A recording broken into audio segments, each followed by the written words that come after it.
Petalhurst. In 3/4 of a mile, Vaporized. Evaporated.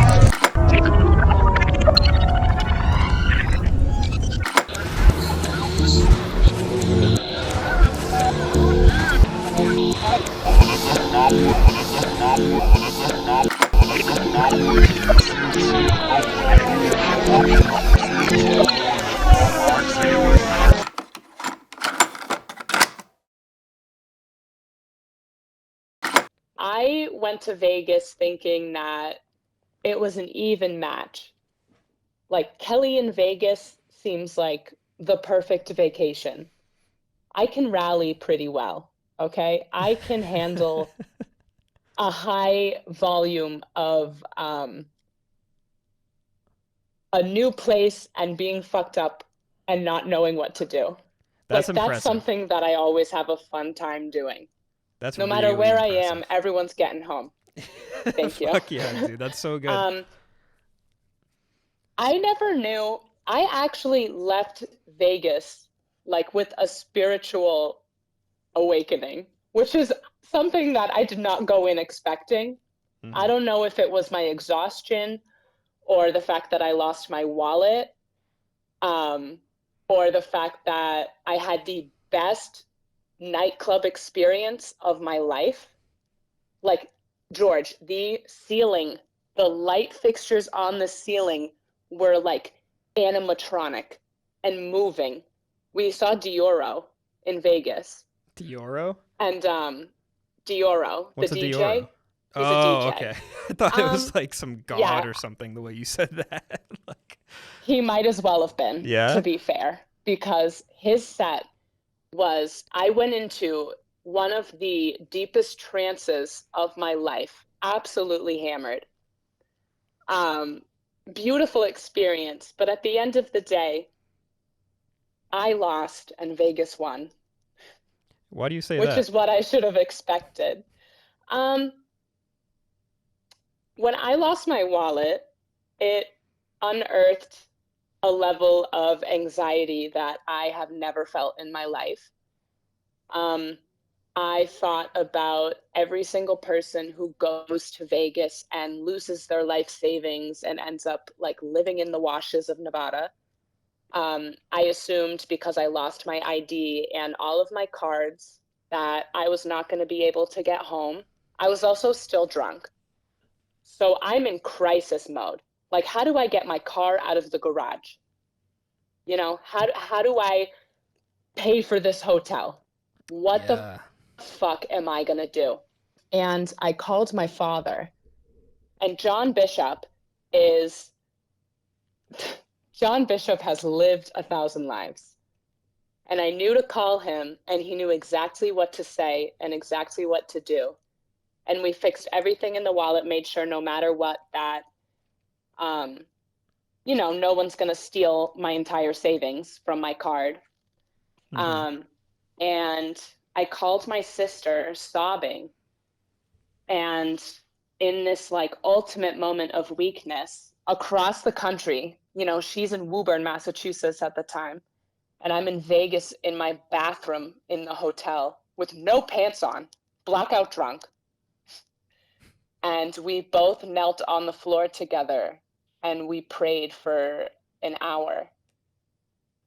Prayed to who? Prayed to God that no matter what, I was going to be okay. And an hour later, the wallet got returned. I had my passport with me as well. So no matter what, I was like prepared. I was so happy I was prepared and so thankful that I had this feeling that I would need it, or I had this feeling that I would need. I brought a bag of coins with me that I couldn't even use.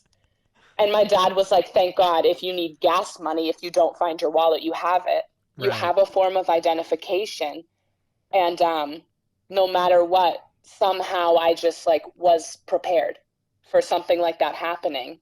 And they always tell you not to bring that stuff to Vegas. And I did anyway, because I was like, fuck it, it's safe. I'm in control. I know how to keep track of my stuff. Clearly I don't.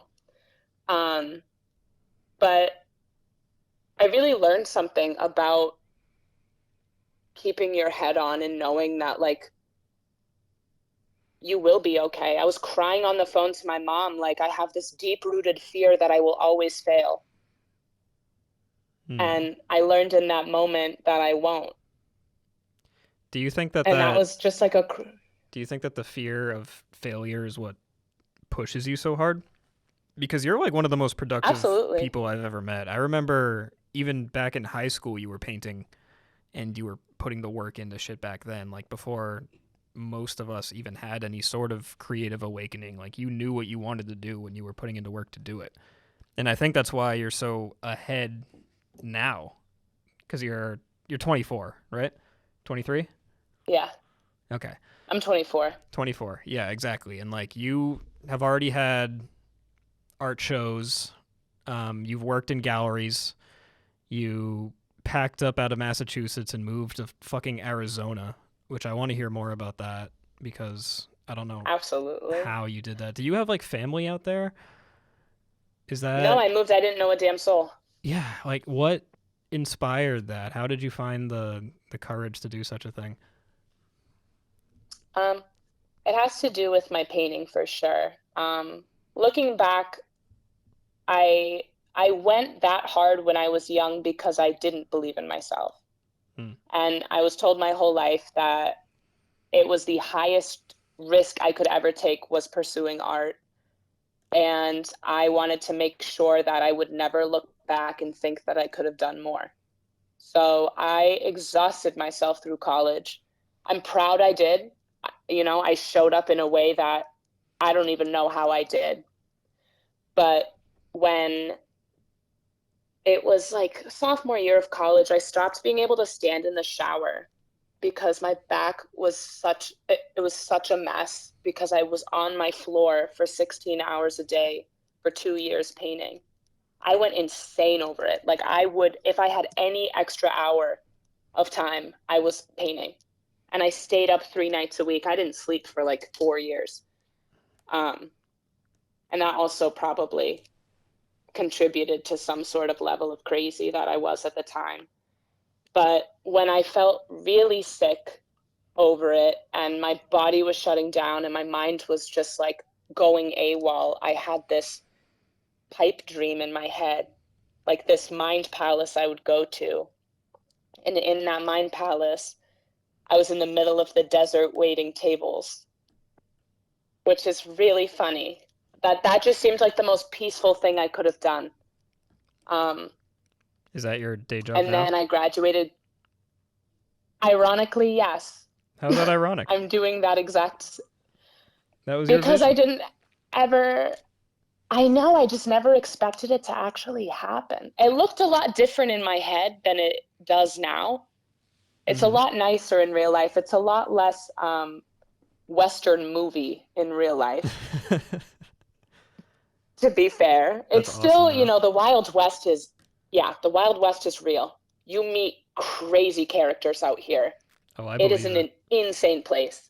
I'm reading a lot of books about the Wild West right now, actually. I didn't even make that connection, like you being in Arizona, and I could talk to you about this, but yeah, I mean... Oh, it's real. I'm reading, it's fiction. I'm sure you've seen it on TikTok and shit, but, like, Blood Meridian.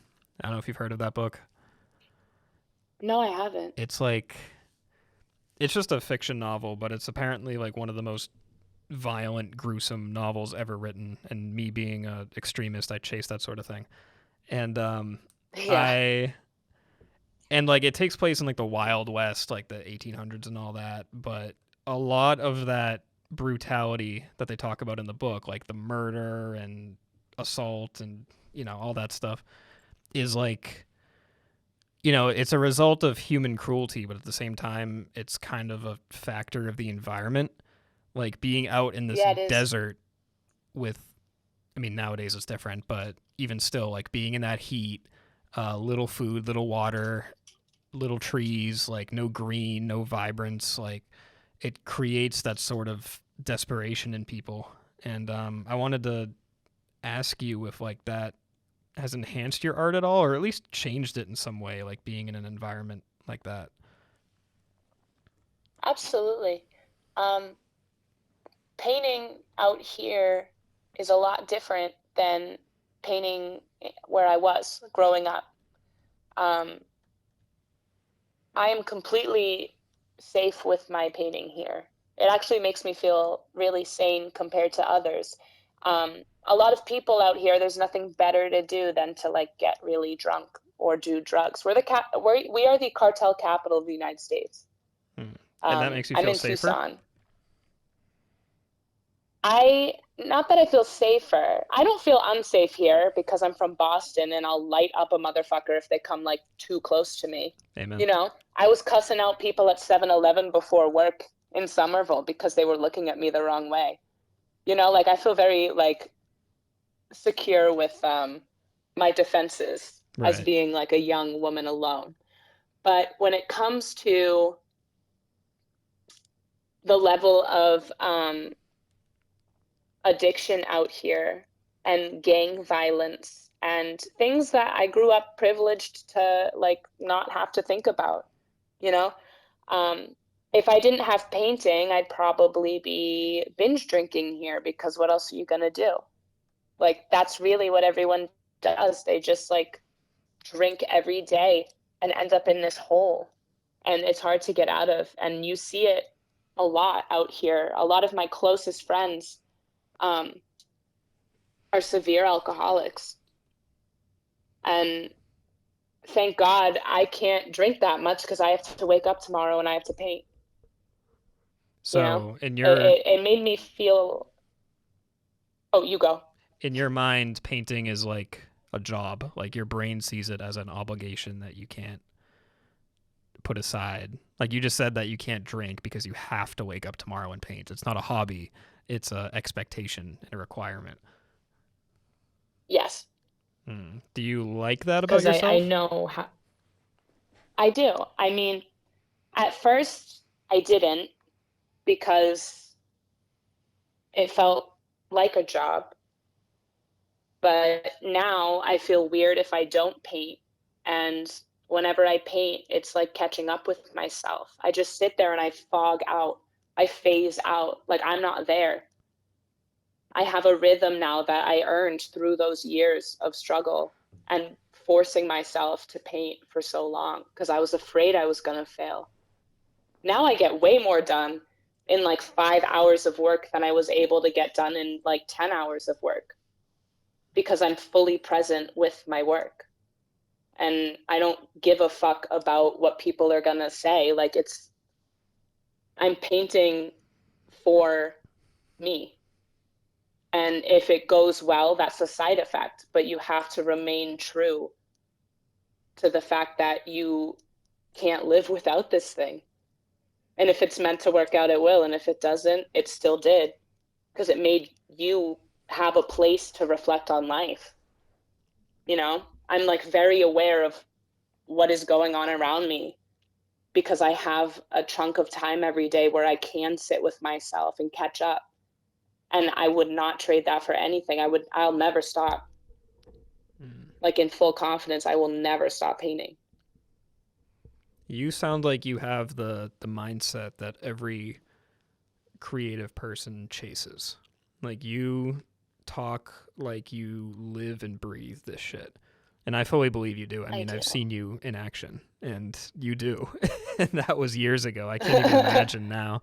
But there's like two big parts of that. One of them's more internal and the other's external that I want to hear your opinions on because it's something I struggle with too. Externally, how do you block out like the opinions of other people and focus on what you do? And internally, how do you, especially with someone as busy and routined about it as you are, like how do you find the content to produce? Like how do you know what to paint? Even if you go into like a trance and you're in the flow state, how does your brain like automatically figure out what it wants to shape? Well, the first question was, How How do you wait, what like? was the first question? Yeah, sorry, I shouldn't have asked two at once, but how do No, you? I just have no brain. No, it's okay. Me neither. My attention span's fucked, and I'm like, I need to get both of these questions out before I forget them. But That's real. the first one was like, how do you block out the like the person looking over your shoulder? Like, you're someone who has an active social media presence, and you post Oh a lot of yeah. your paintings. You post your painting process. How do you get that to not influence you actually just like sitting down and getting something done? Um, Like, are you worried about if people are going to like this one or not, or if you're taking a risk? Like, is this too much of a risk with this painting? with this one in particular, I will say yes, I'm worried. Hmm. Um, in general, when it comes to the judgment of others, I don't care. I absolutely do not care. I get told all the time, like, I've been told that, someone found my account and was making fun of it, or someone thinks I'm too crazy for my own good. But they don't know. They don't know the whole story. Um, when it comes to how I feel about my work, I directly attribute my personal growth to the amount of time I've spent painting. How it's made me feel, how it's made me think, how it's always kept me present in life because I am in a constant practice. I have to be aware of what's going on around me, or else I can't come up with ideas. And what it's done for my life, it gave me the courage to move across the country and sit alone because I had something to latch onto that will never leave me. I went through a very serious breakup last year, one that I always said, like, if that ever happened, I literally don't know what I was going to do. I didn't know what I was going to do. Like, I really didn't know how to be alone.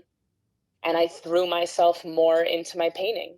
It's something that won't go away. I don't have that fear of loss with paint. Hmm. So if someone has judgment about it, they don't have something like that in their life. And that's not, I have empathy for those people. I don't have to explain myself to anyone. Like, this is my life. This is what I do. I wake up and I paint these weird worlds, and then I go to work, and then I go to bed. And then I do it again. It's nobody's real business if they don't understand it or can't relate to it. I don't really know how to help them in any way. I don't feel any way besides empathy for them. And I hope that they have something like that in their life that pulls them out of judgment and gives them peace and gives them strength. It's so crazy how much strength you earn from having a constant in your life, something that you can rely on, you Yeah. know? It's And ironic that that social media has become so intertwined with creativity, because for the longest time, like personally, I've always viewed creativity as something that, like you said, is a constant. When no one else is there for you, when you're alone, you can be creative and be in control of something without fear or judgment or other people's influence. But now, yeah, because we're creating content for a page that everyone in the world can see, it's almost like infected that practice to the point where, I mean, a lot of people, me included, can't even create for enjoyment if it doesn't feel productive. And I'm really, I guess I'm like curious how you manage to program yourself that way. Like, did that come naturally where when you paint, it's just this is your world and this is how you were born and this is how it's always been? Or was there like a certain amount of discipline involved to get yourself to experience it that way? um, I want to first separate like process from product here. Right. I think the process to me is very sacred. Sometimes I'll post a clip of like what I've worked on or what progress I made one day, or I'll make a little reel or a clip. But a majority of the process is in my head and in that flow state. Once you get to a point in process where you can shut off your brain, to me, that is the most valuable space you could have in your life. You have an exit, like a temporary exit from the world around you, and it should be protected. So when it comes to process and, what I think my paintings are about, how I think of my content, what I'm thinking about when I paint, that I try to keep private unless I want to share it by choice. I have key things that I promise myself I'll never show that have to do with the painting. And then I have little bits of text or writing that go along with the information I'm working with at a given time, that I think will help build the world while I'm working on it. And that I share. The end product, when you share it, you have no control. You can't help how people perceive it. You can't help if it goes well or if it goes bad. But in the process, if you were present with it and you learned something, it was valuable. So I try not to critique myself based on engagement, because I think that is a black hole. That is the antithesis of creativity, Right. Is allowing people to make you stop doing it or feel unsafe to do it in the way that your practice is yours. The way you choose to create is yours. If people are getting in the way of that, that's not fair to you. It's not, because you can't help that you want to make something. You can't live without it at this point. I can't live without it. It would be nice to, feel like the validation meant that I was doing better, but it's a long game. Painting is a long game. So I'm not making like videos, I'm not making music. A lot of those things are a lot, in my opinion, quicker. Having like digital, I can't use digital stuff. I'm really bad at it. Yeah. So I admire people who can, because it's a lot cleaner of a process, even though it's just as vulnerable and equally hard for whoever's making it. Like me personally, like I can't make a pretty video like that. I can't edit something together. So I realized, like, if I want to get better, I have to literally ignore what everyone else is doing, because it'll make me sick. Because I love everything everyone makes, because I relate to it, because I can see my life in it. But the things I paint, I can't really rely on other people to like see their life in it. It's like this grid formation or this like weird place that doesn't exist. Yeah. I have to rely on the quality of the work. Like at the end of the day, did I paint it well? If they don't understand it, they can't deny it was well made. So that was always my crutch. That's why I worked so hard. I can't fail if I painted it well. Because then you have to appreciate it for its like craftsmanship. And they can't come for me for my idea or my vulnerability, because I've hid it in this abstracted world. I've protected it. So then I can handle that in my own time. I can handle my own chaos in my own time. But people can't judge me on that. If they judge me for if the painting is shitty, it doesn't hurt as much. Like, it doesn't, because then it makes me want to do it better. Right. But yeah, there's a weird they can't come for me. Yeah. There's a weird like paradox to it all, where I mean, you look at what other people make, be it any medium, video, graphic design, even just like digital sketching and stuff, and like your mind has a bias toward it, where, at least for me, I don't want to speak for everyone. I know there's haters out there and cynics and shit, but like usually like I look at other people's creations and I'm like, whoa, this is so cool. And it can be like the simplest thing. Like even Virgil Abloh just like taking a picture of the Mona Lisa and like photoshopping a chain onto it. Like that's something that I could do in 10 seconds. And it takes like such minimal work. He didn't paint the Mona Lisa, but it's more so like the final product that you enjoy. And as a creator, it's hard to like do something so quick yourself and still feel that appreciation for it. It's almost like if there wasn't literal blood, sweat, tears, and time put into this thing, it doesn't feel worthy enough, whereas someone else can look at it and it can be the most influential thing in the world. And I think the problem that a lot of people have is sort of looking at their own creations the way that outsiders would, learning to appreciate it as someone who's not fully aware of the process. I mean, again, speaking from my own experience, like I've done a lot of video work and graphic design work, and like I can make, some of my favorite pieces I've made in a very short amount of time. Like I'll sit down, put on an album, and like before the album's even done, I'm finished with it.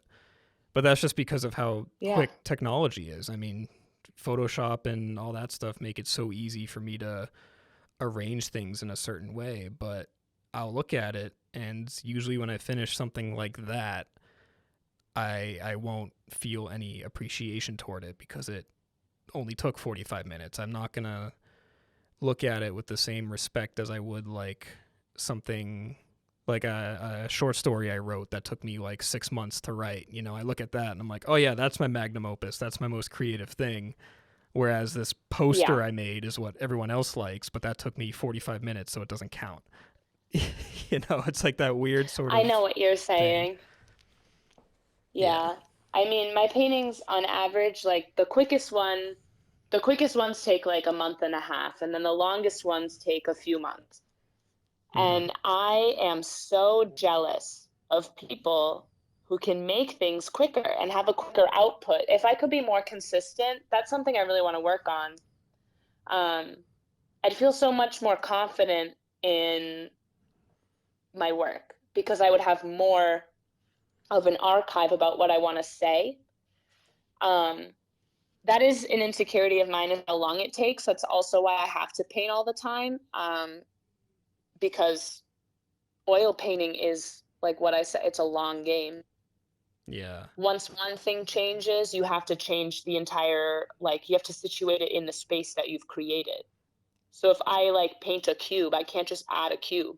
I have to now paint the world around the cube to make the cube real. Right. And that will add like a week to the painting, and I'm like, shit. I'm in this one. I've hit many walls since moving because I've tried to really evolve my work.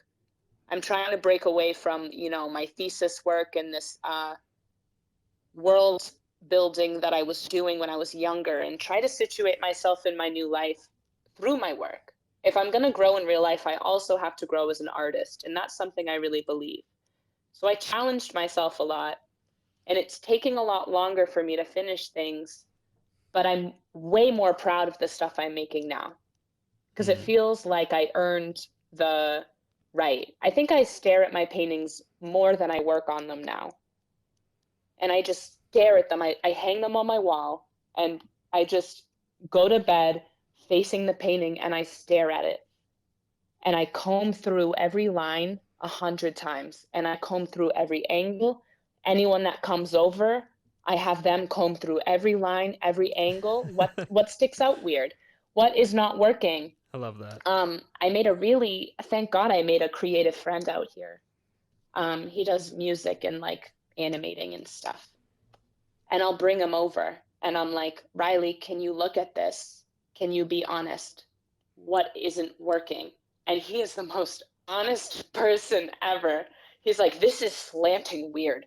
This is uneven. This is whatever. And I'm like, thank you. That doesn't break your soul at Thank you all? for telling me. You can't let it because you can't see it until they tell you. And then you have to, sometimes I don't take every piece of advice, but when I was working on Festival, which was the first painting I finished in Arizona, my friend Lara was staying with me, and I thought I finished it And she looked at the sky and she's like, you have to lighten the sky. And I trusted her because I trust my other creative friends for sure. I respect the work they do because we're all doing the same thing. We're all highly vulnerable all the time, you know? And when I changed the sky, I was like, oh my God, I couldn't see it myself, but it completely transformed the painting. And I was like, thank God she said something, you know? And thank God I trusted her because she totally helped me with that. And I give her so much credit for that. You know, there's also people that are just going to be an ass. I Oh, don't yeah. trust those people. Absolutely. You know, if they come for like, I don't know, if they come for the passion I have about my work and they critique that, I fucking block them. You know, for a damn fact, I don't want to put up with that shit. Right. But if I have a constructive criticism friend who's going to come up and say like, yo, I see this, but what if it looks like this? It's like, yeah, because that also adds to the painting. You want that memory in the painting. I want the memory of Lara visiting me in the painting because that she was there. And that's a part of the time span of like the archive of the painting. Hmm. And I'm happy that I put it in. I don't know. I guess it's also how you look at it. If people are talking shit about you, that's different. But people sometimes want to help you. So it's about being open to that and being humble and not being prideful as a painter because we all have to grow. I can't be prideful. I hate that idea. I hate when people tell me I'm prideful. I really try not to be, you know, and I don't like when I hear that sometimes. It's frustrating. But Yeah. I'm just rambling now. I'm in the rabbit hole about pride now, which is a whole different avenue about art that I get fired up about. No, I mean, what you're saying makes sense. It seems like you have very conceptual friends, and like that's the beauty of like painting as an art form, is that as opposed to like anything digital, with painting, every inch of a canvas was put there. You know, even if you're making like a blue sky and it's just one big stroke that makes the whole blue sky, like every single speck of that paint was still manually put there. And when I was in creative writing school, like one of the exercises that they would go through is they would show this class full of writers a painting. And it would be like famous paintings and stuff. It would be like the This Is Not a Pipe painting, and then the like Nighthawks from Ed Hopper and stuff. But what they would do is they would put like that painting up, and they would tell you to like shut the fuck up for 30 minutes, and then everyone had to leave with like some sort of conclusion about it. And sometimes it was like you would have to write pages and pages about something. And I remember, you're familiar with Goya. Are you familiar with like Goya's painting The Dog? Is it one of his black paintings? It is. Yeah. It's I haven't seen The Dog, but I know about those. Oh man, it's like, it's the most simple painting I've ever seen. It's literally just like a big beige, like brownish black, nothing. And then at the bottom of it, there's like a tiny little dog head, like looking over a hill. And that's it. And I had to write like an 8-page paper on it. And like you just end up sitting there for hours, like staring at it. And what does this all mean? What does it all mean to you? And I fell in love with that process because, like, for me, I'm someone who's very nihilistic, very pessimistic. I told you about the extreme thing earlier. So, like, I left that painting with thoughts like, oh, the dog is, you know, this tiny little speck of white near his eye makes it look like he's crying, and he's looking into this vast nothingness, and there's no vibrant primary colors being played with here. So there's no, like, joy or life. It's just all beige and boring, and he doesn't know what to do with himself. And then like other people that would be around me would read it completely different. And in terms of art, that's something that like I've always loved about the physical medium, is that I have never met Goya He's been long dead. I have no idea what he was thinking when he chose like beige, or when he chose to make the dog black, or when he chose to only do the dog's head. Like, I have no fucking clue. And Yeah. sometimes I even look at your paintings on Instagram, like especially the ones that I haven't seen in person, and I'll just like stare at it and form my own conclusions. But how do you feel about that? Like, do you like people sort of reaching their own concepts when they look at your stuff? Absolutely. I like how when you were talking about Goya, you kept stressing this nothingness. Mm-hmm. And I think nothing means a lot more than it means more than something most of the time. Yeah. Um, And that's when with it comes painting. down to it, Every yeah, stroke is deliberate. Like, that's the beauty of it, you know? Like, yeah. We every speck of we canvas. live, oh no, nothing, absolutely. The opportunity of that nothingness is everything. But we live in this world where we are constantly over explaining ourselves. Hmm. We are constantly trying to relate to people over. We have access to billions of brains through social media at all times. And we have to constantly fight the urge to like situate ourselves. Like, when is my opinion important? How do I make my opinion important? And we just stress our opinion so much. And that was really hard for me to learn. I try to say as little as possible, like, about me as a painter. Like, if I post a painting, I might post like a little journal entry to help someone kind of guide them into where I was. But if you box someone in by over explaining, you're really doing them a disservice. You know, Goya did you a great service by shutting up and painting essentially the easiest thing to digest ever.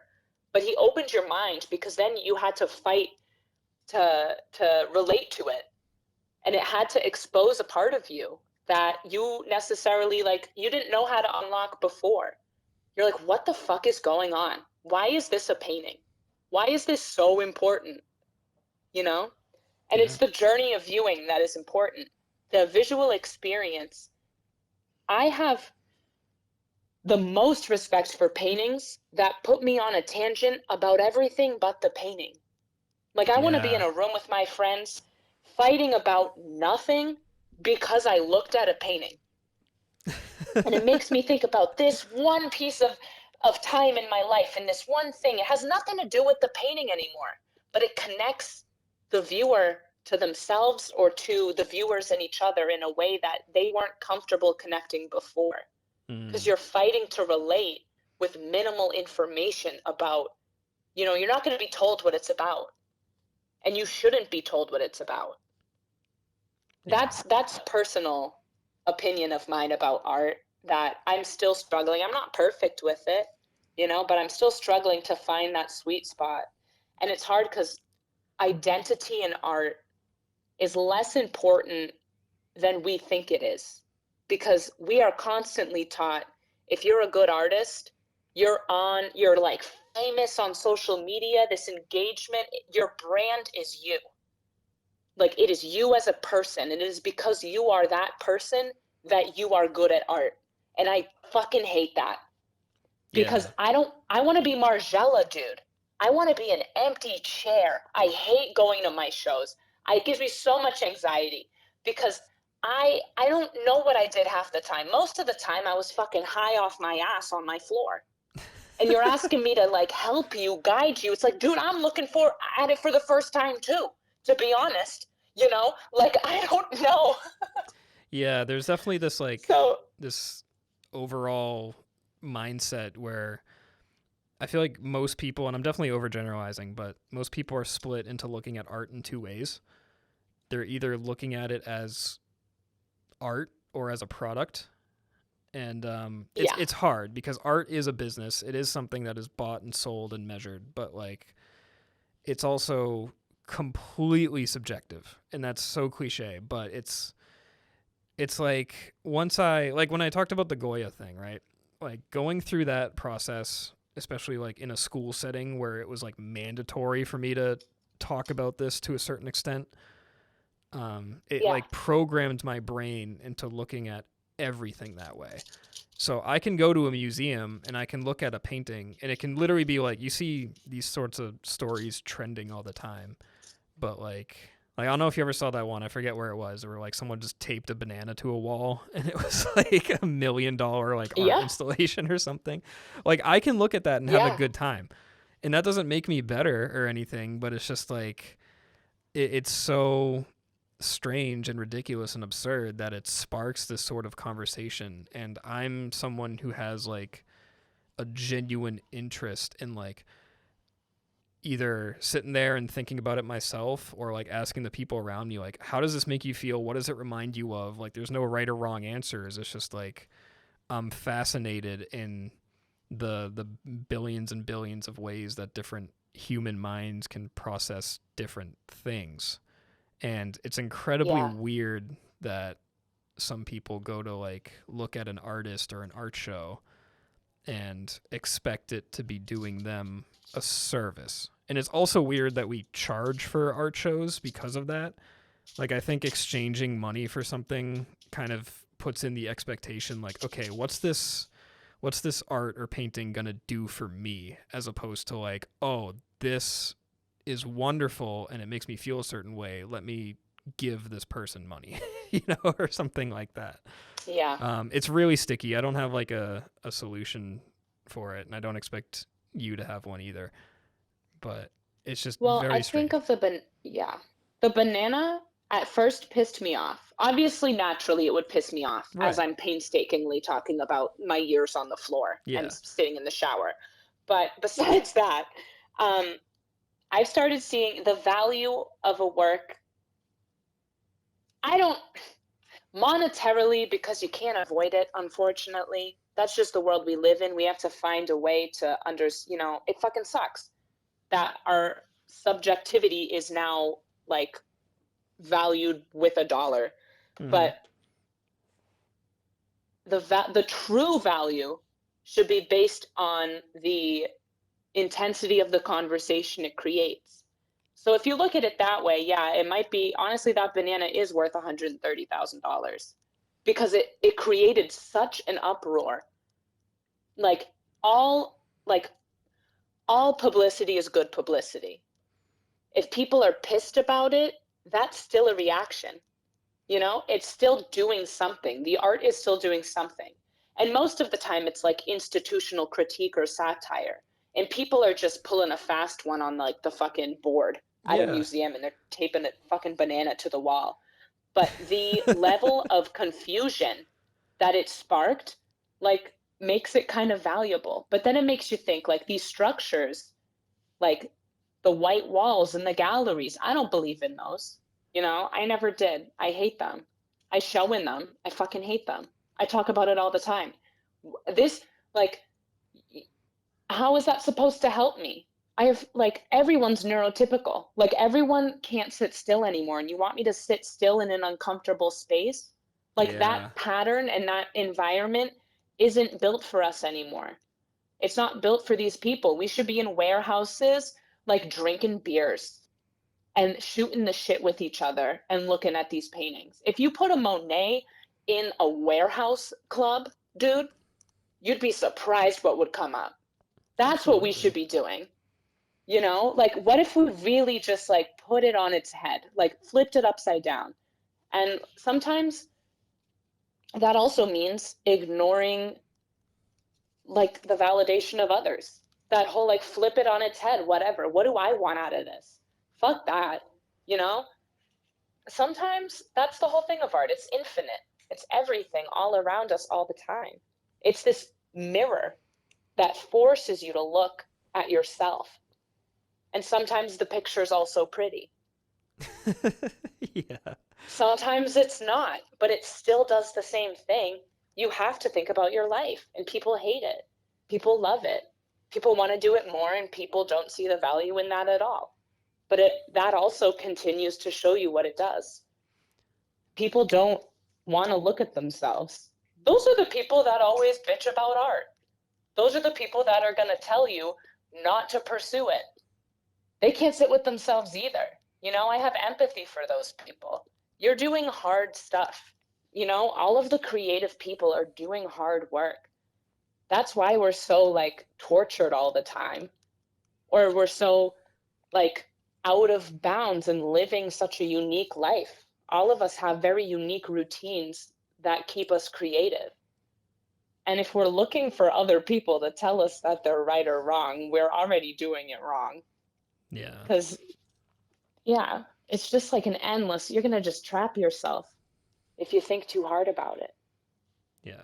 And you can sense when there's a thought behind something. You know, even as something as simple as a banana on a wall, like you said, it created a moment. It stirred something. Like, as easy as that was to quote unquote compose, like, how long did that thought formulate in that person's mind? Like, how impactful was that? I mean, we're talking about it now. I don't even know where that was, but I saw it. You know, like, I saw a picture of it. I know what it looks like, and here I am talking about it. And I think that, like, in a Yeah, we're lot of still ways, talking about it. yeah, and that measure of impact should be the measure of value. I mean, like, I would rather look at someone's like terrible art than look at something AI generated, or even if someone made it and if it's derivative. Like, it's weird. It's almost like this spectrum where something can be really good and obviously I'll love it, and something can be really bad and I'll still love it. But it's that like boring in the middle area where it's just like clearly a copy of something else, or like clearly the intent was to make a product. That's when I don't like it. Like, I can see the I beauty agree. in the worst possible thing, but if it's just something that's completely unresponsive and whatever, then that's when it starts to lose its luster for me. I will say, the things that take the least, like the banana to the wall took what, 10 seconds? Yeah. It sat with us for a long time. It's the same as if someone got really drunk and said something they probably shouldn't, you know? And it sticks with you forever, but they fucking didn't even think about saying it. Yeah. It does still say something, even though it sucks, those things stick with us because we just can't find the answer. We're like, why is this? But that's also life. Like, what is going on? What the fuck is going on? Like, are you seeing this right now? You know, that's like it all. If you think about it deep enough, you gotta force a takeaway sometimes, which sucks, but you can always find one. Yeah, it's a curveball. And you know, they always say that life imitates art, and even in the natural world there's curveballs, you know? Like, if you go back 10,000 years, you can have like the best, strongest warrior in a tribe, but then he gets pneumonia and then dies. You know what I mean? Like, it's Yeah, always like the last thing you expect. Life is unpredictable. Life is not ever consistent, and it's the same with like this sort of world where some complete random thing can come in out of nowhere, and that's the new conversation. And regardless of how much effort absolutely. that thing took, it's the conversation that follows that's going to impact people and create better art down the line. Like, the amount of people pissed off by that banana and then probably went home and like painted the best fucking thing of their career out of spite is beautiful. You know what I Yeah, mean? Like, stuff like that. yeah. There is this. I like to. Oh my God, this is funny, but do you know who Jasper Johns is? No, I don't. He Jasper did the Johns? painting. Jasper Johns. He painted the American flag. He painted a picture of the flag as the American flag. He just copied it. Mm-hmm. He did like a lot of stuff like that. Um, when he was a part of the like contemporary movement, a little bit past like World War II, um, and a lot of people in the expressionist movement or in abstraction at the time were fucking pissed that Jasper Johns was doing so well in New York when these people literally sought asylum in the United States because they were going to get killed in Nazi Germany for painting abstract things. Right. Um, they always looked at his stuff. I'll send you some of this stuff too, so that you kind of have context. But there were masters looking at his show and thinking, like, I still believe in the real cause of art. And the whole theory now, looking back at that tension when art was shifting from like crazy abstraction and expressionism into this just like the satire, like the mirror to your face stuff. Mm-hmm. That art will evolve 10 years ahead of people. So people won't get it for a while. I think a lot about Whole Lotta Red. I think a lot about Cardi's album. I fucking love that album. Thank you so much for bringing that Yeah. up. I think that is But when it unironically came like out, one of the best abstract pieces of media for our generation. Like, oh, absolutely. But you know what? I fucking hated it when it came out. really? Like, I was like, this is garbage. People were waiting every Friday for years, like it's gonna drop today. And then it finally did, and it was garbage. I was pissed. Now it's one of my favorite projects ever made. You know, I didn't get it until I did. And now we wouldn't have most of the rap we have today without that album. Mm-hmm. When you think about it, like he really did like shift the paradigm there. And he was making archival shit. Like, I don't even, it's hard to explain, but that's like what happens in art too. Like we don't understand until we do. And then we look back and we're like, shit, man, that really happened. Like, I felt that. Yeah, nobody likes change. Seriously, like Yeah. even the most People disciplined hate change. people get freaked out when something that they don't understand comes along.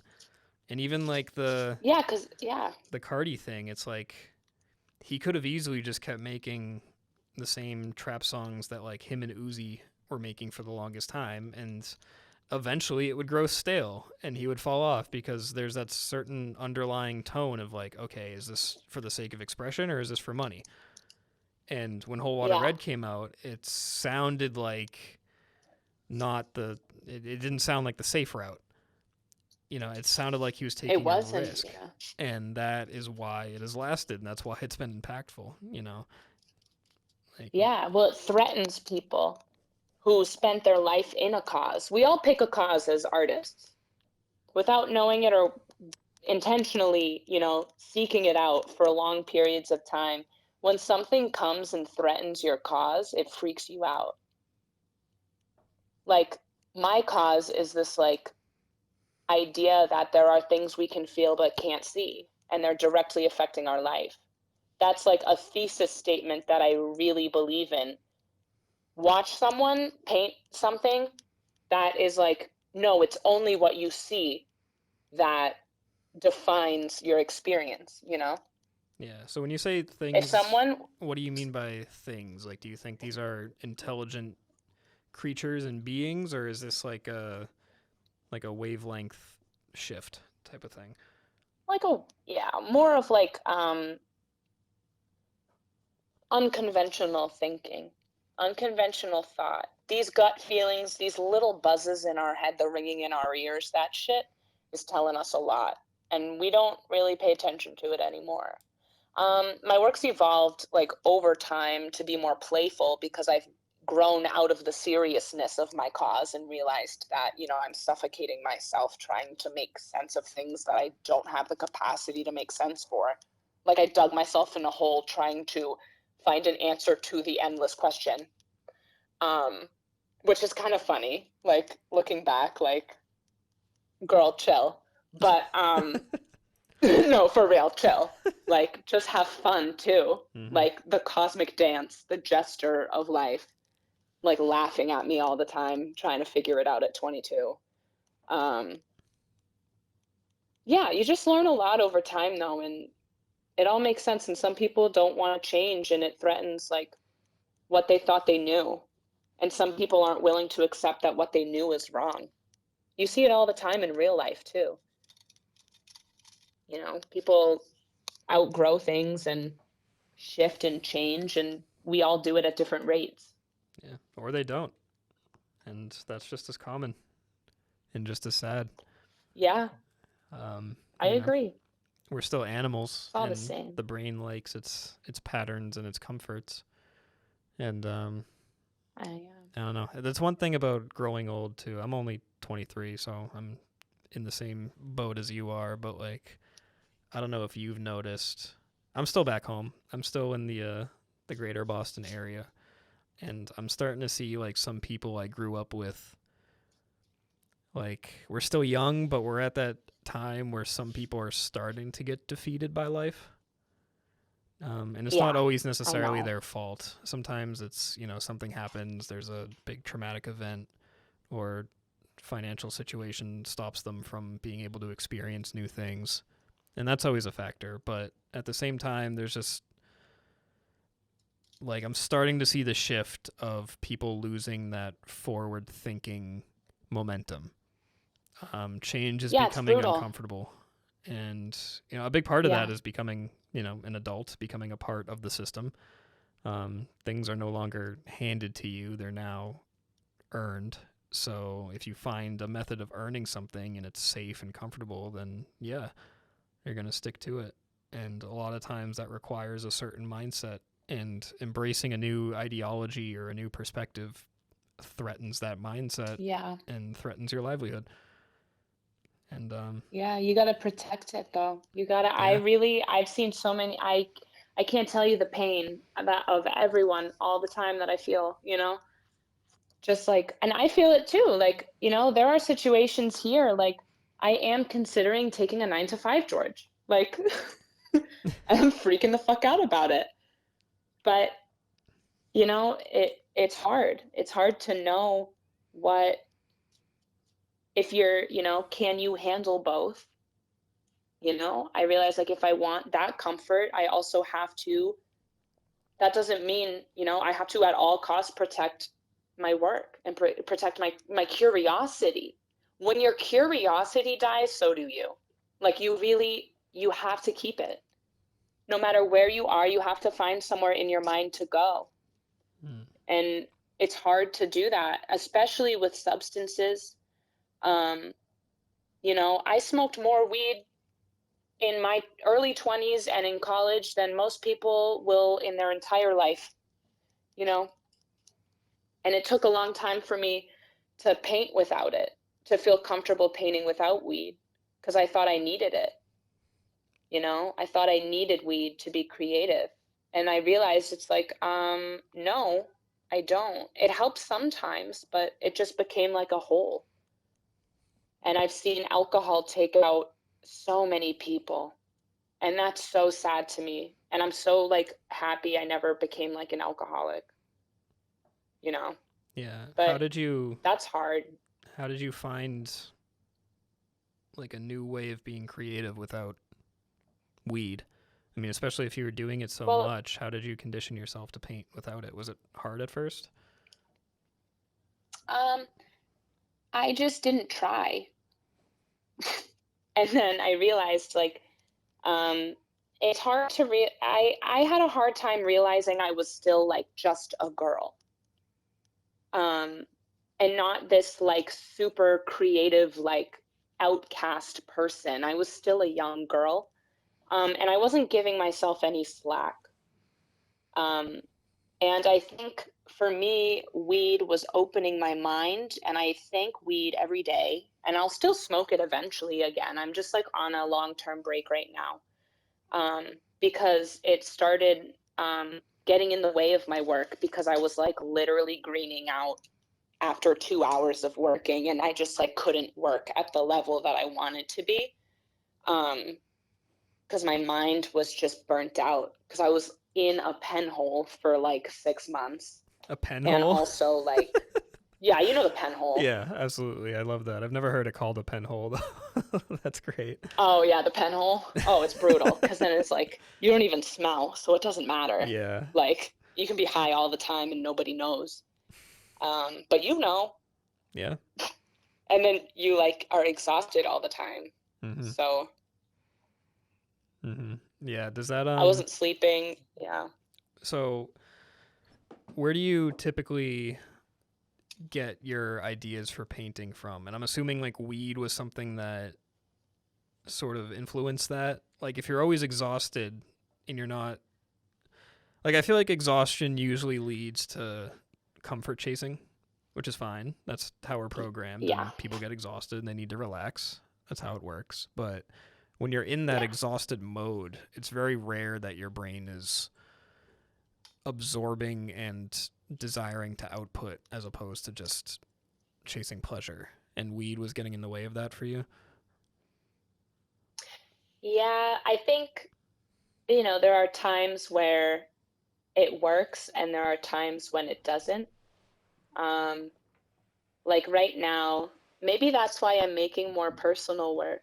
You kind of just, like, for me, um, when it comes to like structures and environment, like composition of work, um, I just try to follow my eye. It's more visual. Wherever my eye settles, it should settle in the middle of the painting, but it should have somewhere to dance across. So I just have this language now that I built over the years, mostly high, but I have a language that I can rely on now that I'm very thankful for. When it comes to like concepts and like deep meaning of paintings, like what do I want to paint about right now?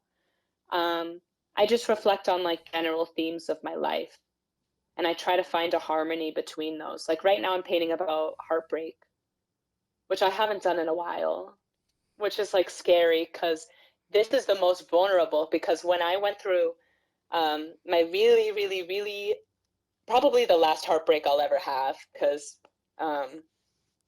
like romantically because it strengthened me, thank God. Like I'm good now, but um, I felt like if I painted about it, um, everyone would know what I was painting about because I had my life so interwoven with another person's that I didn't feel safe to paint about it because I thought that people were gonna like, the judgment part of it. Yeah, that outside Like, influence I again. do feel that. Yeah, so that's the fear about this one. But I realized I waited until I could paint about it and not paint about the person and paint about me in relation to heartbreak and like what it has taught me. It's taught me so much. I'm so thankful for it. I didn't want to be combative and I felt disrespectful to paint about someone else without their permission. Um, just because I go so deep into it, it felt invasive of me to like um, claim my narrative as right and theirs is wrong. Yeah. So I waited until I could separate the emotion from the person, and then I finally like settled on the composition. Um, but I'll tell you about the painting, I guess. It's this like Colosseum, and it's going to be all of these like orbs watching these two orbs play a game of marbles, and the game of marbles is sentimental to the relationship that I'm reflecting on when painting. So I'm scared that somehow they're gonna like find the painting and know that I'm painting about them. Because there's no fucking way in hell I would randomly put a game of marbles in my painting unless it was Yeah. about my boyfriend, like at the time. So that's like the vulnerable part, because I know damn well what that is. And the only other person that does is the other person involved. Right.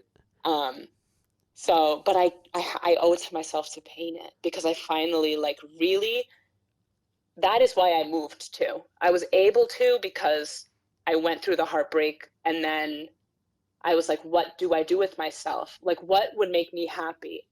And I thought about um, where I used to go in my head waiting tables in the desert. And I was like, fuck it, I'll do it then. So that's really why I moved. I don't really tell anyone because it's like a weird thing, but I'm okay talking about it now because it's like past me and all of that. But that was really the catalyst for the move.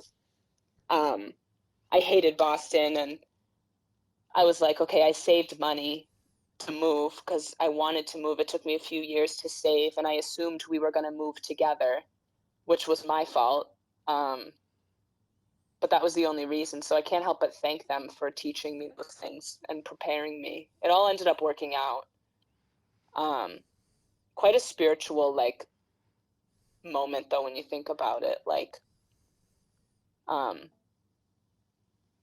when you leave alone, but you think you're going to leave with someone else. Yeah, Really absolutely. crazy. And I'm glad you're able to Yeah.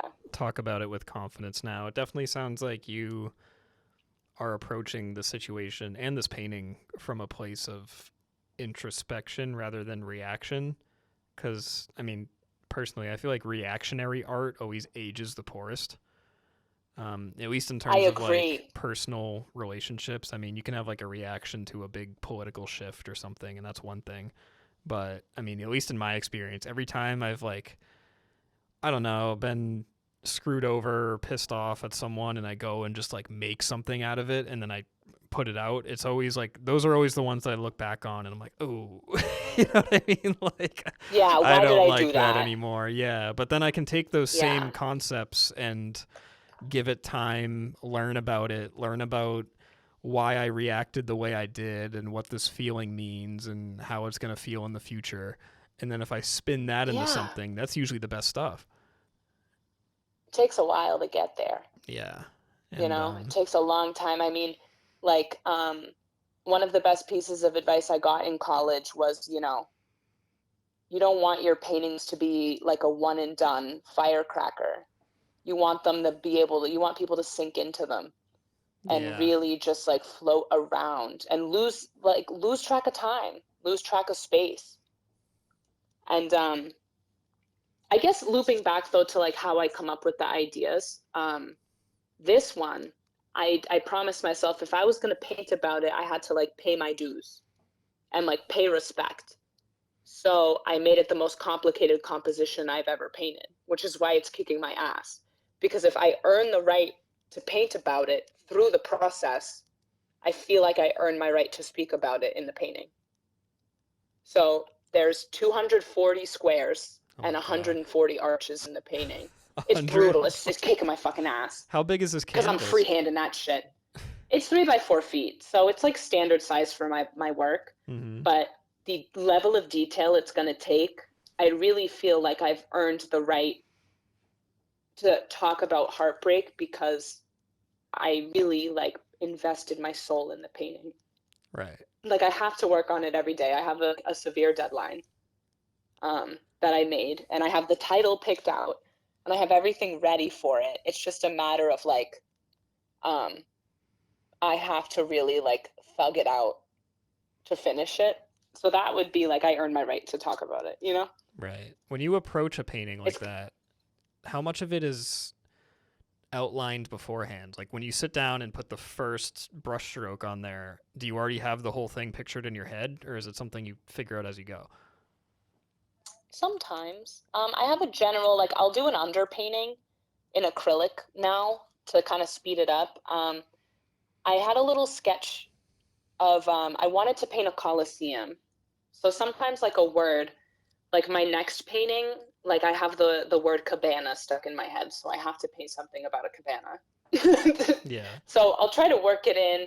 That's something to start with. I'm not really precious with those. Like this is a coliseum. I'm like, okay, I want to paint like a Roman, like Garden of Babylon, something. I think of like cool environments that make me happy.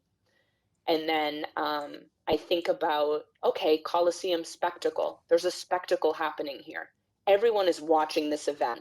And that's how a heartbreak feels. You feel like everyone is watching it happen. Everyone you're friends with, Mm-hmm. your whole everyone is involved in this situation Yeah. at some point or the other because you're probably going to talk about it for a year. Yeah. It's a You know? public failure in a lot of cases. I Yeah, mean, it is. Yeah. So that's really like how that started building in my head. I was like, so what event? I was like, oh, my breakup. Yeah, that one. When everyone unfollowed me, that was like, and everyone and I had to remove like dozens of people from all of my social media because I couldn't even be reminded of this person. Like I did a hardcore cleanse to like be a, because I really like wanted to do it right for the first time in my life. I never stalked him. I never did anything. Like I literally never looked again.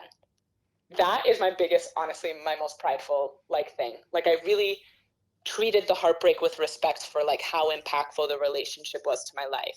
right. So now the painting has to do the same thing that I did for the relationship, and it has to pay respect to the heartbreak. So I just start like going back in my life.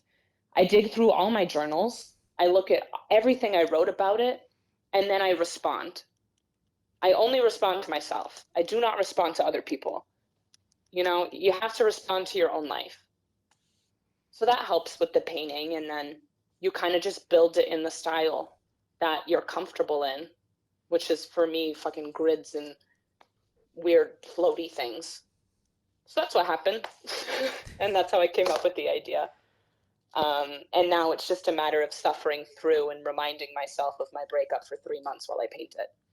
So, Right. But then you finish it and you feel like that whole thing is over, and then it's in the archive and you can move on and never think about it again. Or not. I hope I mean, so. yeah, Or not. there's always the And then, possibility yeah. it'll come back, and but that's just There's always, that's just more material. when it becomes a series. Yeah, I was gonna say, yeah, it becomes a series at that point. But it's all in good fun. Yeah. No, You know? exactly. You talk about it, even though it's reflective of this horrible time. Like, even when you were describing it a little bit, you sound excited, and even if Yeah. being in the process is keeping you in a dark place, and there's so much emotion invested in it, like, I hope you're able to step outside yourself and look at how happy and excited it's genuinely making you. Just being able to translate this into something. Well, Even it's if it is nice to painful. know that, there's a version of me that never thought she would ever be able to talk about it without crying. I didn't talk about it when it happened on. I hid that shit because I was like, that is so sad. I will never love again, and that's fine. I still don't really ever want to get married or ever have kids. I just want to be alone with my paint. I literally am like, I'm good. Yeah. After that, I'm good. My love is my paint, which might not end up aging well, but that's fine. I mean, in a You lot of grow ways, through it. they are babies. I mean, you I know, yeah. give birth, you raise them, you form who they are to the best that you can, but then eventually you have to let them go to the public eye, and whatever definitions and interpretations they take on is completely out of your control. I mean, it's not I very agree. different from having a baby, I guess. I don't have a baby. I can't speak to that, but it's what it seems like. A lot of people, dude, a lot of people in Tucson have kids, and it freaks me out. Like your age? Yeah, younger. Oh. Like, everyone has a fucking kid. Yeah. Well, what do you think about it? Like, what is your opinion on your relationship to, like, your body of work? Do you look back with, like, grace for who you were, or do you look back and cringe? It definitely depends on the project. Most of the stuff that I still show off and have like available to public eye is stuff that I'm proud of. Usually anything I'm not proud of gets scrubbed clean and deleted and never ever resurfaces again. And a big part of that is because of what I said, like the reactionary art ages horribly. I mean, there's been like a lot of writing and projects that I've done that I just look back on with a lot of shame. Like even that first book I put out, the crowd surfing one, which thank you so much for being a part of that. A lot of the poems in there, like I can't even read that book anymore. Some people still buy it, some people still look at it, but that shit's like almost 5 years old, and it's a completely different person with completely different motives, and I don't know, I can't ingest that anymore. But then there are other things that I am proud of, and what ends up happening is I look back on them the same way that I would look at someone else's painting in a gallery. Like, I mean, I've never painted, but I've like written short stories, and I'm working on a new book now that's like a collection of short stories, and some of them are pretty old, but I like them because I'm able to read them and I don't even recognize my own hand. Like, I will reread something that I wrote 2 years ago, and if it's good, if it's like genuine art and not a reaction, then I'm able to read it, and I can see like metaphors and imagery, religious allusions, and like all these references that I wasn't even aware of in the moment. And so I'm like able to look back at my own work and experience it as if someone's showing it to me. Like the first time you watch an amazing movie that changes your life, or you see a painting that completely reworks how you view art, and you have that sort of sense of like, how the fuck did they do that? Sometimes I'm able to look at my own shit and like, ego aside, I'm just like, I don't even know how that fucking happened. Like, I wasn't even aware that this image was being carried through this story until I stepped back, and like, now that I'm no longer a part of the process, I'm like, holy shit. Like that, you know, I'm not super religious. I'm not going to say it was like a higher power's influence on me, but like at the very least, it was like subconsciously my brain was hooked on this concept that I wasn't even aware of. And it's fucking fun to piece that together after the fact. So when that happens, I like my stuff. But other times it's very hard because I'm someone with chronically low self-esteem. So a lot of times I look at my things and my brain defaults to how are other people going to look at this? And if the brain doesn't like what it sees through this imaginary other person's eyes, then it's very hard for me to like it for me. And that's something I work on every day, but we'll see how that goes. Yeah, you gotta have grace with yourself. I look back a lot and look at the shit I do the same. Like there's stuff I made, most of it pre-COVID. Like that time of my life, I was like, but that's when I was figuring it out. I didn't even know I wanted to like commit to painting fully until COVID. Like truly when I realized like this is not a choice I even have anymore. This is how it has to be. And when I was experimenting, all of the stuff we did, I fondly still talk about and look at because that was two minds together working on something. And we were always so courageous with each other because it was safe. You know, it was like we had someone else rooting us on. When I look at the shit I made on my own, I was like, girl, like, no. Like anything. So I have a hard time painting about sadness because it's so vulnerable. And I painted about it a lot when I was younger. It's still something I'm working on too, is like I try to make things pretty, but I wonder if that's honest a lot of the time. That's interesting. Like, how can I? Yeah, because I mean, I am not fucking sunshine and rainbows. You know, I am like the ultimate comet at all times still. I'm a lot calmer than I was, but she's still alive. You know, she still exists in me, and I'm still working on like regulating her, like my inner teenager. Um, and I'm a yeller now. Like, if I ever, any confrontation, I've always been so like, fuck you, fuck this. Like, I'm very rageful. My rage, now I have this phrase for it, like rage is chrome. Like Yeah. chrome, the color, this like beautiful opaly thing. I had a hard time finding strength in like my femininity or whatever. I'm always been like sweatpants on, fucking grind set, be a man kind of person. Right. So finding, working on those things, it does help your work. Now I try to be more graceful and empathetic in my work, which I wasn't when I was younger. And I hate looking back at it because I'm like, shit, I should have known better, but you didn't. And you do now, at least. I guess that's kind of the curse. Yeah. I'm not You never know. yeah, I don't know how you feel about this sort of concept.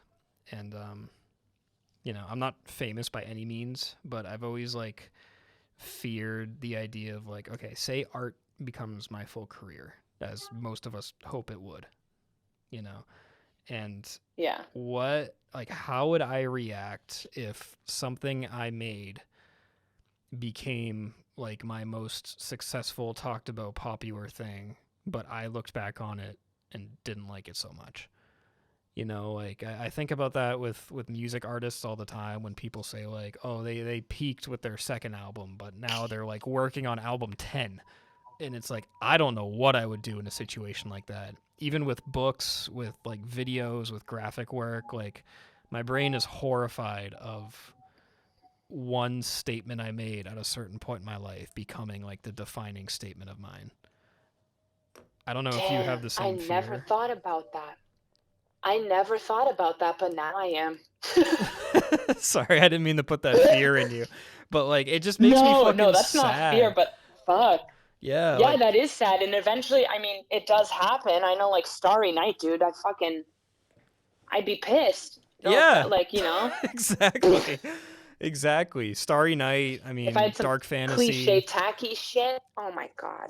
Yeah, Well, dark fantasy, to me, like, he was sampling that shit on Vultures, though. I hope I feel like he did that on purpose. He's too confident with it, though. Like, I feel like he doesn't feel that way. He feels no fear. He believes in all versions of himself, you right. know? Yeah, but that's But that's how we should be. it's how we should be. But even just in terms We're of not.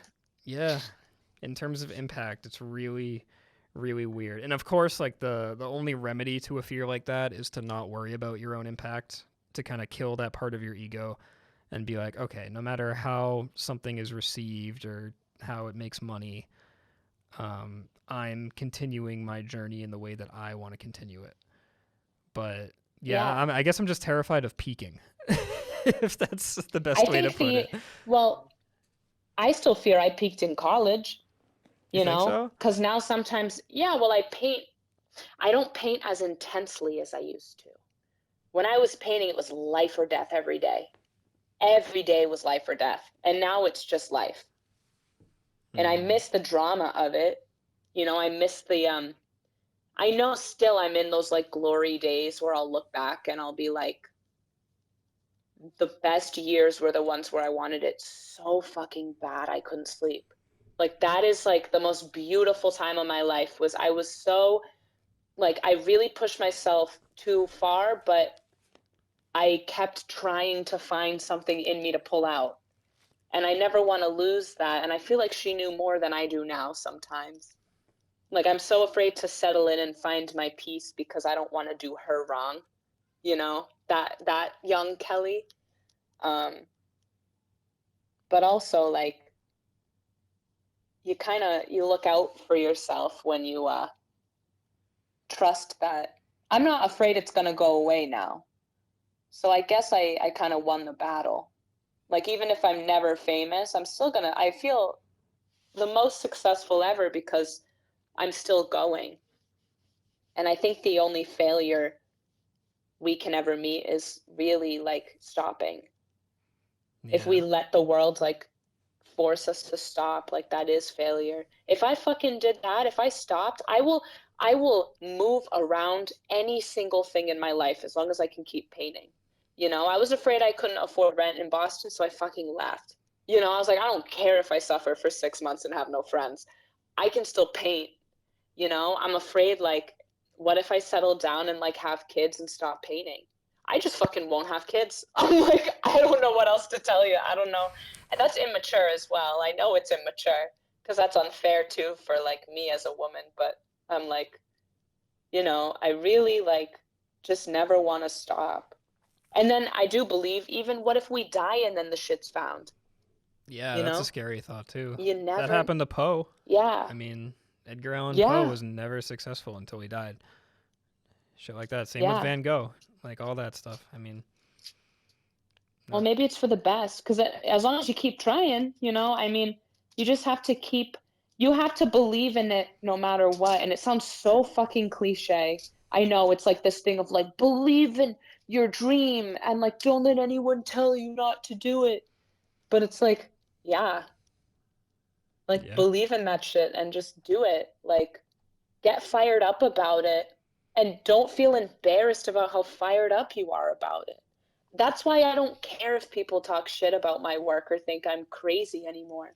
It's like you don't have something that literally makes you vibrate when you talk about it. It's so cool, Yeah, you did you the know? work. Like, I mean, there's nothing, yeah, even if someone doesn't you like a know? certain painting of yours, like they can't take away the fact that you did the work. I mean, the thing about chasing dreams and like believing in stuff is, yeah, the reason why that's cliche and people say that is because it's still so often misinterpreted.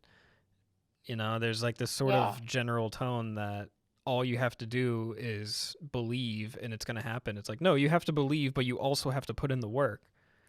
And putting in the work is what makes something important. It's what spends time between you and the painting and what makes you build that connection with it. So, and that's exactly what you said. That can't be taken away. Yeah. And no one can ever take that from you, ever, ever, ever. And the people that hate on you the most are just fucking butthurt because they gave up too early. Like, they actually gave up on something that they wanted to do, and they settled for something that was easier. And you just have to remember that and have empathy for them, that, you know, and thank whatever you believe in for the fact that you don't have to feel what they feel. You know, I would never put someone down for something that they want to do. You know, you should uplift those people. We have to stick together and uplift each other because everything around us wants us to fucking fail all the time. Mm-hmm. You know, and if you make it like a little level above or you make it a year longer holding on, the older we get, if we make it 6 more months holding on, like, we have made it farther than most people. You just have to really honestly like outlive the competition. Like, that's my whole thing too, is like, they will drop like flies. Like, I don't try to be competitive about it, but when you think about the odds of it coming true and like happening, you just got to make it a little bit longer than the rest of the people. Yeah. Because the rest of them will give up. Exactly. But as long as, you just got to know that you won't. And then someday it will align, you know?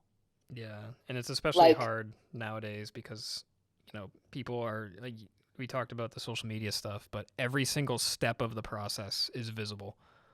I mean, people look back at classics, anything, any classic movie, any painting, and it's like, oh, it looked like they had like a natural gift that came out of nowhere. And it's like, no, it's just that shit wasn't so easy to distribute back then. So all the fuck ups they made, like all the baby steps they took, are just destroyed or lost to time. Whereas we have a constant, permanent digital footprint. So like, yeah, you can see every shitty thing I've ever made and done, but, you know, give it 10 years and it's going to be better. And then 10 years after that, it's going to be better. And eventually there'll be a classic. But just because you're seeing the shitty baby steps doesn't mean it's not going to happen. You know?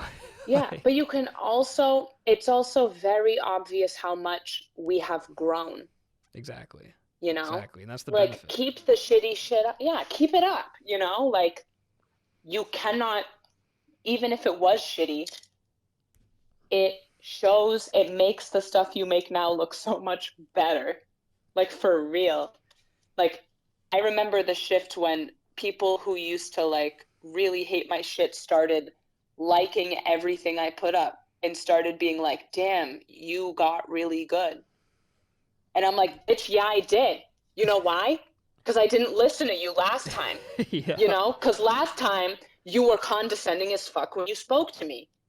And I ignored you. And now you're all up in my DMs like, do you sell prints? Like, good luck. You know? But you know what I'm saying. I do. You know for a damn fact that, like, that's so real. And it's annoying. It is so annoying. It's like, yeah, because, like, yeah, you got so good or whatever. So you thought I sucked before? Mm-hmm. That's because that's what you're telling me. Because you really didn't believe in me, and now you want to hop on the bandwagon, and that's fine. Just never speak to me again. Like, just blocked. Like, you're blocked. Like, I'm still, like, so, like, listening to hood rap music and painting. And very much like, I will prove them wrong. But, you know, that's just, like, for fun sometimes. I mean, if that's the energy that it gives you to keep doing it, then there's absolutely nothing wrong with that. There's no perfect way to create anything. I mean, I do the same shit. Yeah. You know, I'm listening to fucking Schoolboy Q making the prettiest graphic design thing I've ever made. In the back of my head, I'm like, yeah, fuck you guys. Like, this shit's cool. Yeah, fuck you guys. Yeah. Well, I even think about Q, like his new Blue Lips is fabulous. It's so mature. Yeah, and that's why it's so fucking good, because his last one was so derivative and boring. And I fucking love Schoolboy Q. He's like one of my favorite rappers ever, but you can hear it. You can hear when, like, something is personal and when it's not. And, you know, no offense to Q. I saw he went on Twitter and he ranked his own albums. and he he put the last one like right at the bottom or near it, and I'm like, yeah, Really? yeah, and I don't know, I completely agree with that. That's like a case in point example of like, when art feels like art as opposed to art feeling like a product, and I love it so much. Yeah. But It was a little hollow for him. Crash Talk, yeah, it's still because good. I'm used to, it's great, yeah, but I'm used to the theatrics. Exactly. I'm used to him like putting his chest into it. But Mhm. now I think he found like he brought that cue back in like a very subtle way in this one. Like Mhm. very like so like he was such like a composer in this one. I don't know. I really liked it. I really appreciated it. I thought it was good. Yeah. Um, I mean, that's an example of Blank growth. Face will always be. Yeah, Yeah, Blank Face is the best one. find out what works. Blank Face is a fucking certified classic. Yeah, that shit's amazing. Like, it's a beautiful, yeah, And again, outlandish. that's just a body of work that was purposefully different. Like I this is not like a hot take by any means, but I always hope for like whatever artist I like, be it filmmaker, rapper, painter, anything. Like I never want to see the same thing twice. Um, Yeah, I'm very against like sequels unless it's like a very different sequel. I much prefer things that are like, okay, I loved this album or movie. Like, what the fuck is next? Like, Ari Aster is like one of my favorite directors, and he's popular for sure. But like, Hereditary and Midsummer and Beau is Afraid are all like completely different fucking movies, and I don't want yeah, him to remake any of those. It's the same with like that's why Kubrick's so good. That's why people like Tarantino so much, is because every time they come out with something, you're not excited for more of the same. You're excited for, okay, I trust this person's vision. What's going to happen? Like, what direction are they going to take yeah, it? yeah, I agree. And that would be what I would want out of success, would be like respect for um, my perception of the world. You know, Hmm. that's why we respect Ablo and Virgil for um, putting a chain on like the Mona Lisa. It's Yeah, like we respect that man to know what's going on. yeah, You know, that's really like what that's community, and that's why we bond with we trust each other when we like the same things. exactly. I don't trust a motherfucker who likes country music, and I never will. Like, and that's not personal. It's just your brain is not going where mine is. So if I start opening up to you about certain things, I don't know if you're going to relate to like the enthusiasm, because I'm in my car, Yeat's new album of the year. Okay.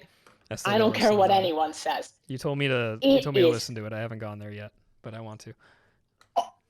I like it better than Vultures. I do. Don't tell me. I really no, and that's embarrassing for me to say. Like, because Why? I don't like that's because me. Like, I am an unapologetic Kanye fan. You can leave that in. Right. Like, Oh, but you also said in this but same podcast that Vultures references dark fantasy a lot, and that's probably a factor of why it's not like instant classic status for you, because oh it's yeah, bordering on derivative at points. It's not as fresh and new as you would expect something like Kanye to be, whereas yeah. I feel Yeet like every is. Kanye, yeah, yep, yep. Because every single like every song Kanye makes that he wants to be a hit, he puts Ty Dolla Sign on. Also, I'm just gonna say it. I just like don't really like Ty Dolla Sign. He's just boring to me. He's like Chris Brown, like you hear them and you're like, oh, here we go, He sounds like Money. like the same shit. He sounds Yeah, like Money and Formula.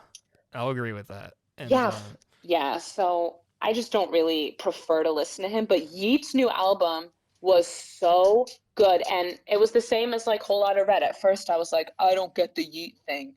Like, why is everyone so obsessed with Yeet? And this album's actually very good. Like front to back bangers. Like every single song is good. And I don't feel that way about an album often. So I recommend it. It's the outlandishness, it's the new like sophistication with the underground stuff. It makes it high fashion, and it makes like how streetwear became how Louis Vuitton and streetwear, like they merged this like high society, high art thing with the current pulse of culture. I love when people do that because that is real. You know, it makes like actual what is going on in the real world like mean more to others who don't pay attention to it most of the time. It gives it a platform to say, no, this is important. That's how like I feel with like mumble rap and Yeat's new album. Which is a little like too like new renaissance for the for the reality of it, but that's like it's high fashion and like exciting. You know, I'm so music is excited to going in see such a weird place. where that is in like 30 years. You know, like I know. I'm so excited for when our generation are going to be like the old heads who are going to talk back as like the way that a 45-year-old man talks about Dr. Dre is going to be how we talk about Kendrick Lamar one day. And I'm so excited for shit like that. Oh, I know. I think about that too. Like someday I'll be, you know, if I have a daughter, when she's old enough, when I start pulling out, you know, Lana's Born to Die. Yeah. And I'm like, this album raised me. Yeah. Like, this is my, like, Americana dream. Mm-hmm. Like, I can't wait. Or when, you know, we pull out, like, Dark Fantasy, or we pull out Whole Lotta Red, and they're like, this is garbage. And you're like, me and my friends, like, this was the best thing that ever happened to us, like, musically. This was, like, the prime, the peak. I'm so excited. Yeah, I think it's hard not to mix like personal nostalgia with an idea of quality. And I think where a lot of like older people fall off is that they assume because of the moment that they found something in that equates to like nothing will ever be as good as that quality. Like, you know, you can have a classic album like Blank Face for me, to use a recent example. That's like a classic album for me because I discovered it at a time where it was really influential. It was the only CD I had in my car that only had a CD player for the longest time. And like, you know, I'm not gonna on a normal Thursday 9 to 5 day while I'm stuck in traffic on the way to work, I'm not just gonna like put on a new Yeat album and be like, oh, this isn't as good as fucking Schoolboy, because like I understand that it was influential because of a moment, you know, like in that Yeat one. The reason I haven't listened to that yet is because I see what you're saying about it and I see what people are saying about it. I'm like, all right, this needs to be experienced at a time and place where it will be a moment, because I want it to be like that. I don't want to hear it in traffic. I don't want to hear it while I'm working out. I don't want to hear it while I'm in my cubicle, you know? Like I want to hear it where it'll make a memory. And then if I like it enough, then I can keep it on repeat and I'll play it in those settings. But that first experience needs to be in a curated setting. Yeah, so you know, don't, if you get, like when I put on Blue Lips for the first time, I knew it was coming out on March 1st, and that's when we were driving back from Vegas. And we were in like one of the most beautiful sections of Arizona, just like hundreds of miles, both directions, untouched land. Like saw my first real life plateau. Okay, like a real plateau. I'm so jealous. And but that was like, okay, now we're putting on the album. Like, that's so sick.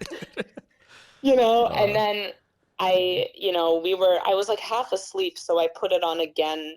I drove my friend to Phoenix. Phoenix is about an hour and a half, an hour 45 from Tucson, but it's a straight shot on a highway. It's just 100 miles, like no highway lamps. We have laws in Arizona. We can't have like street lamps because of the light pollution. And we're the center of like astrophysics in the country, which is another reason why I moved here, because the stars are crazy. So at night, I was on 100 miles of just like, I could not see. Like it was so scary. I was so tired. And I was like, what is going to keep me awake? I have to front to back this album again and like really listen. you know, and that's when it really hit me and I really enjoyed it. Like, I have to listen or else I'm literally going to swerve off on the side of the road, like, and like crash my car. But I do the same Yeah. with albums. And isn't it crazy to think that people are going to look at your paintings the same way?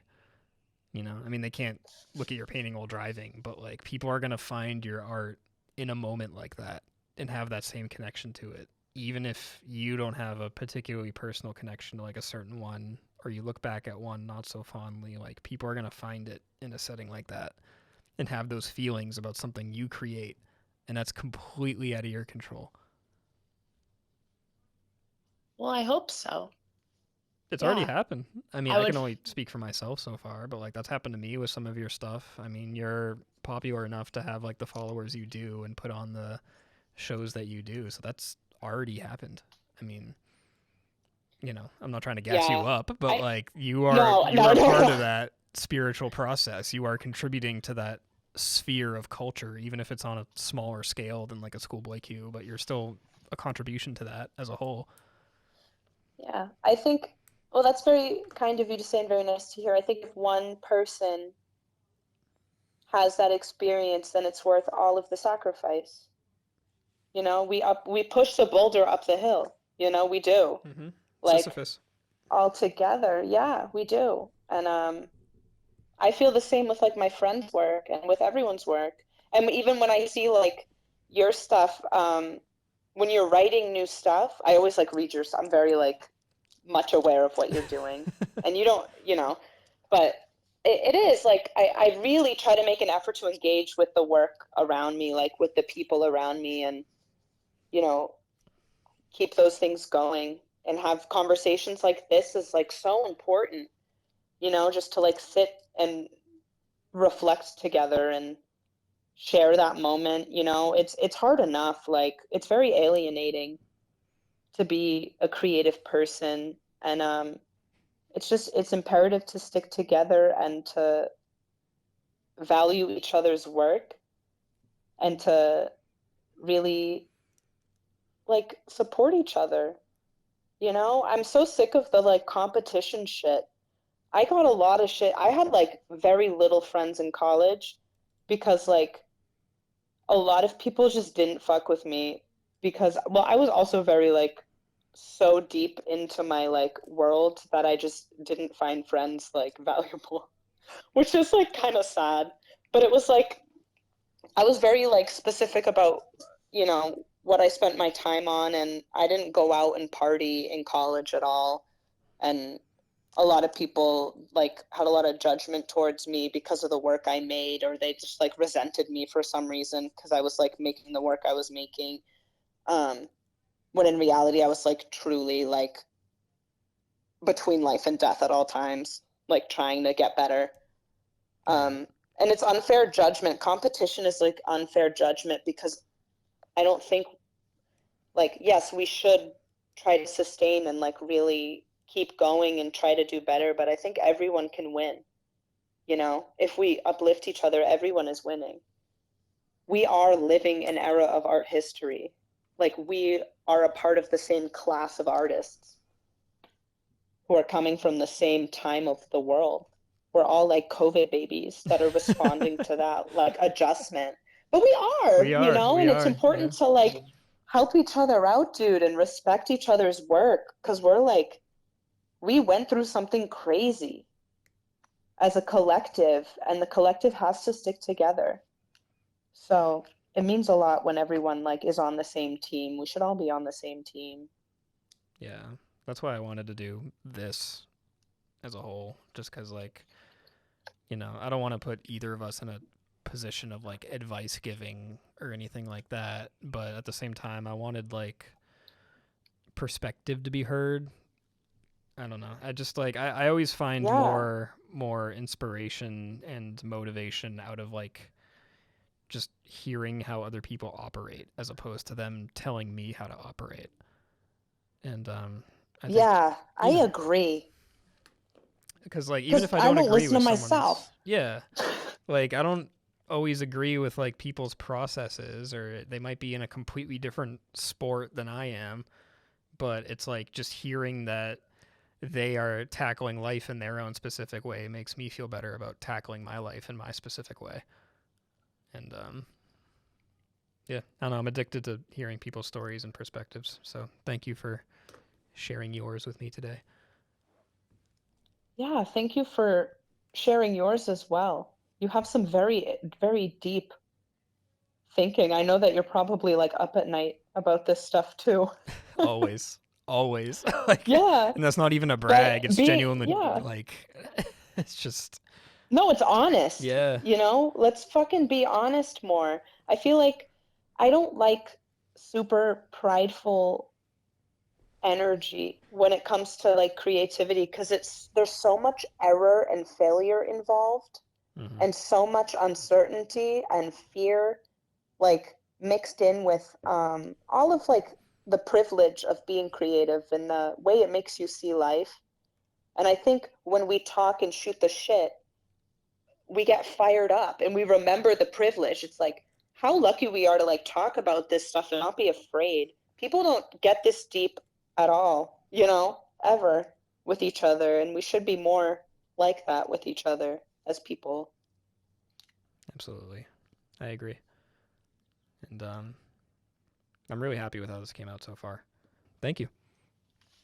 Yeah, what a pleasure. Hello.